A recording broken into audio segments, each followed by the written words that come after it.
जयकारा शेरावाली का। बोल सांचे दरबार की जय। बोलो चंद्रघंटा मैया की जय।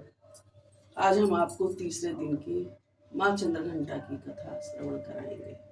जयकारा शेरावाली का। बोल सांचे दरबार की जय।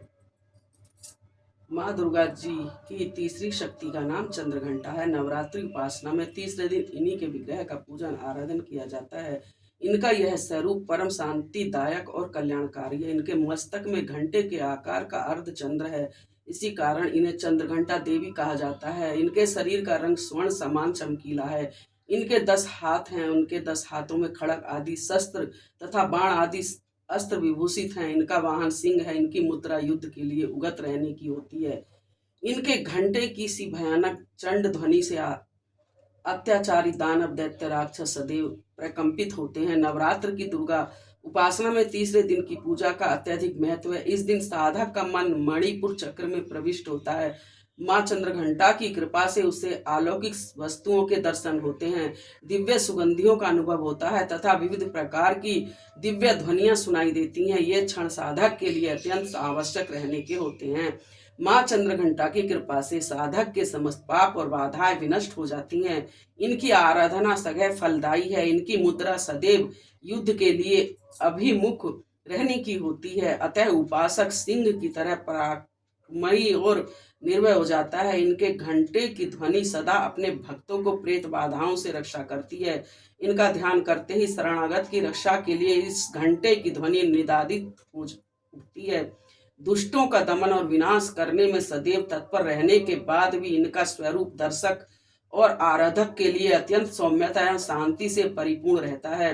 इनकी आराधना में प्राप्त होने वाला एक बहुत बड़ा सद्गुण यह भी है कि साधक में वीरता निर्भयता के साथ ही सौम्यता एवं विनम्रता भी विकास होता है। उसके मुख नेत्र संपूर्ण काया में कांति गुण की वृद्धि होती है। स्वर में दिव्य अलौकिक माधुर्य का समावेश हो जाता है। माँ चंद्रघंटा के भक्त और उपासक जहाँ भी रहते हैं, लोग उन्हें देखकर शांति और सुख का अनुभव करते हैं। ऐसे साधक के शरीर में दिव्य प्रकाश युक्त परमाणुओं का अदृश्य विकिरण होता रहता है। यह दिव्य क्रिया साधारण चक्षुओं से दिखाई नहीं देती, किंतु साधक और उसके संपर्क में आने वाले लोग इस बात का अनुभव भली भांति करते रहते हैं। हमें चाहिए कि अपने मन वचन कर्म एवं काया को विहित विधि के विधान के अनुसार पूर्णतः परिशुद्ध एवं पवित्र करके माँ चंद्रघंटा के शरणागत होकर उनकी उपासना आराधना में तत्पर हों। उनकी उपासना से हम समस्त सांसारिक कष्टों से विमुक्त होकर सहज ही परम पद के अधिकारी बन सकते हैं। हमें निरंतर उनके पवित्र विग्रह को ध्यान में रखते हुए साधना की ओर अग्रसर होने का प्रयत्न करना चाहिए। उनका ध्यान हमारे इहलोक और परलोक दोनों के लिए परम कल्याणकारी है और सद्गति को देने वाला है। बोलो चंद्रघंटा मैया की जय। जयकारा शेरावाली का। बोल सांचे दरबार की जय।